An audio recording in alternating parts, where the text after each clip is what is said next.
안녕하십니까. 청담마디 신경외과 심지원 원장입니다. 오늘은 골반 통증이 치료가 잘 되지 않는 이유에 대하여 말씀드리고자 합니다. 많은 분들이 골반의 통증으로 오랜 기간 고생을 하지만 진단이 잘 안 되거나 통증이 해결되지 않아서 힘들어하는 경우가 많습니다. 그러한 골반의 통증이 잘 치료되지 않는 이유와 그 해결책에 대하여 알려드리겠습니다. 먼저 골반에 통증이 생기는 원인은 크게 5가지 정도를 생각할 수 있습니다. 소화기 계통의 원인, 부인과 질환, 비뇨기계 질환, 정신 심리적인 이유, 그리고 근골격계 질환이 그것입니다. 그 중에서도 저는 근골격계 질환에 의한 골반 통증을 살펴보려고 합니다. 따라서 이러한 다른 문제가 있는 분들은 진료를 하실 때 그러한 질환이 있다는 것을 미리 알려주셔야 더욱 정확한 진단이 가능하다는 것을 기억해 주시기 바랍니다. 저의 동영상 강의를 여러 번 들으신 분들은 통증의 부위를 살펴볼 때 연관통을 빼고서는 정확한 진단이 쉽지 않다는 것을 이미 알고 계실 겁니다. 골반도 마찬가지입니다.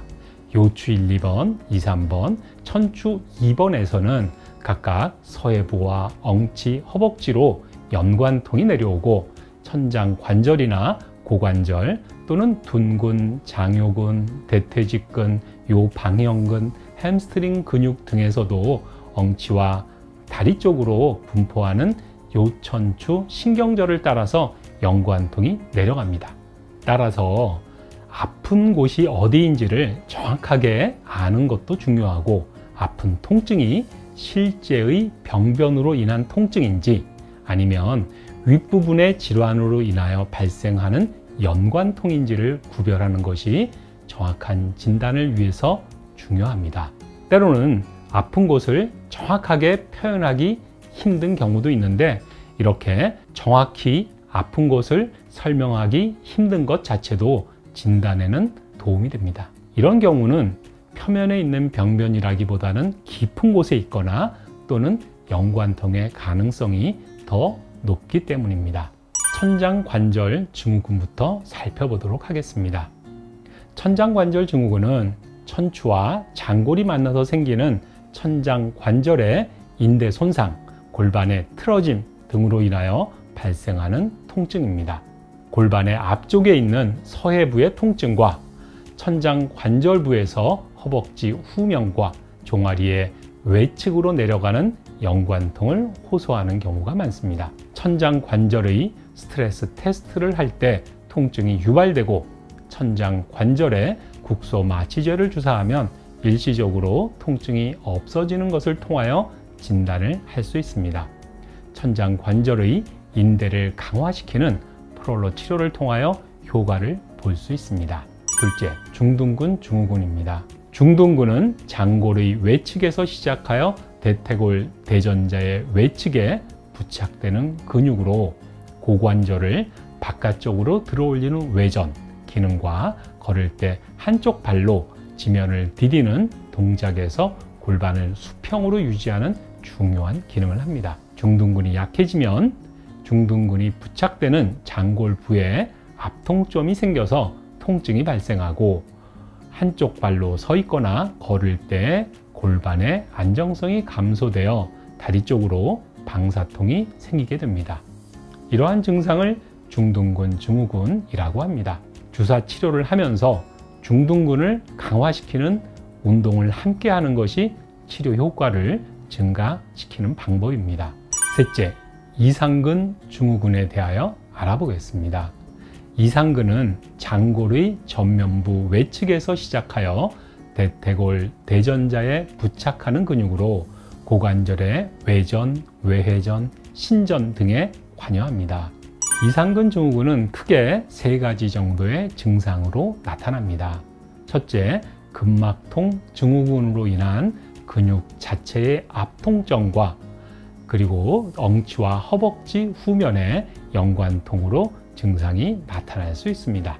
둘째, 이상근의 바로 아래에는 좌골신경이 지나는데 이 좌골신경을 압박하여 좌골신경통으로 증상이 나타나기도 합니다.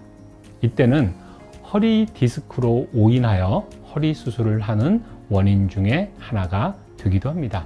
수술을 통하여 파열된 디스크가 성공적으로 제거되었는데도 좌골 신경통이 지속된다면 이상근 증후군을 의심해 보아야 합니다.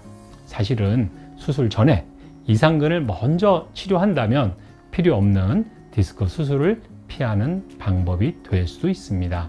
왜냐하면 증상이 경미한 디스크 파열의 경우가 종종 있기 때문입니다. 셋째로 천장 관절의 비틀어짐으로 인하여 천장 관절 부위에 압통증이 유발되는 경우입니다. 따라서 골반 부위 통증에 있어서 이상근을 확인하고 치료하는 것은 매우 중요합니다.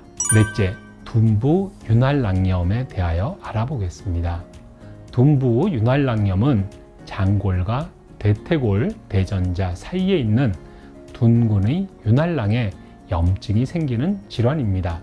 통증이 둔부에서 허벅지 후면이나 외측을 따라서 종아리의 바깥쪽까지 내려가는 유사 방사통 소견을 보입니다. 이 질환도 허리 디스크와 간별 진단하지 않으면 불필요한 허리 수술의 원인이 되는 유명한 질환 중에 하나입니다. 걷거나 계단을 올라갈 때 통증이 심해지고 앉아 있을 때는 통증이 없어지는 특징을 보이는 경우가 많습니다.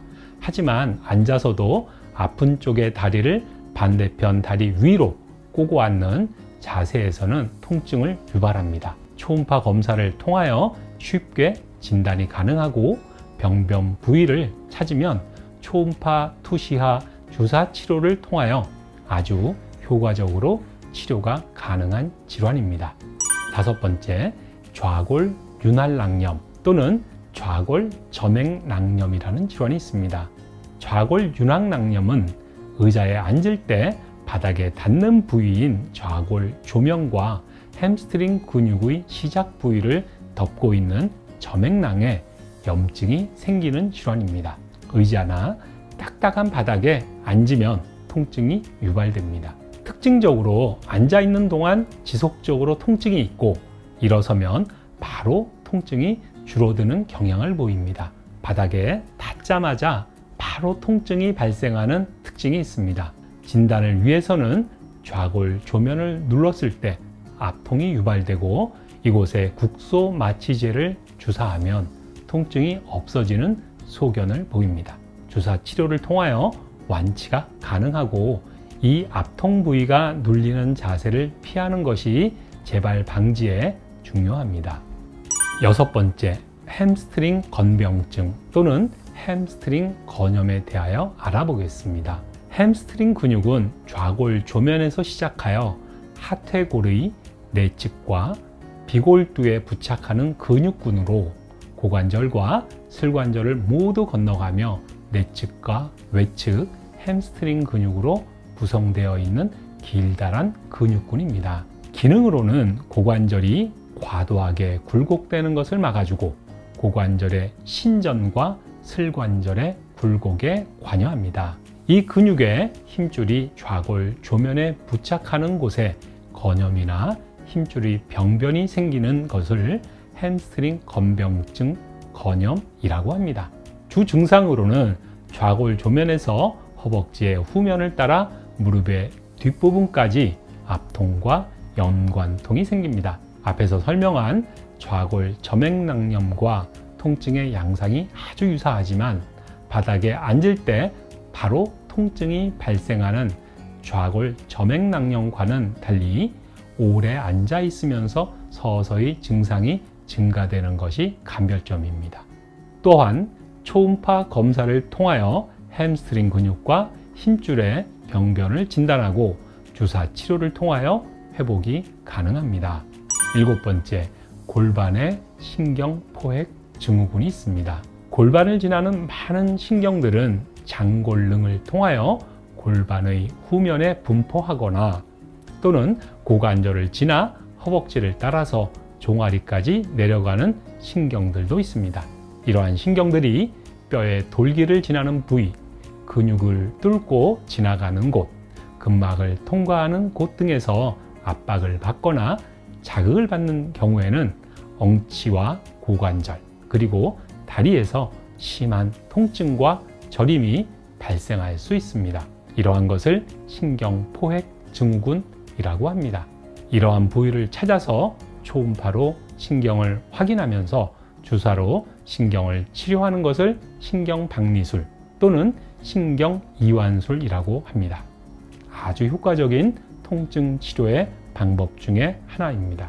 이렇게 골반의 통증을 일으키는 근골격계의 원인을 정확하게 진단하기 위해서는 우선 연관통을 잘 이해해야 합니다. 그리고 천장 관절의 문제, 중둔근, 이상근 등의 근육의 원인, 둔부 윤활낭염이나 좌골 점액낭염 같은 활액낭의 원인, 햄스트링 힘줄과 같은 건병증, 그리고 신경포획 증후군 등의 5가지 원인으로 크게 나누어서 골반 통증의 원인을 생각할 수 있습니다. 이러한 각각의 원인은 해부학적인 위치와 특징, 그리고 발생하는 병변의 특징에 따라서 증상의 차이를 보이게 됩니다. 이러한 증상과 통증을 자세히 진찰하고 방사선 촬영이나 초음파 검사 등을 통하여 상당 부분 진단을 잘 할 수가 있습니다. 그리고 이러한 골반 통증의 대부분은 비수술적인 치료 방법을 통하여 해결이 가능합니다.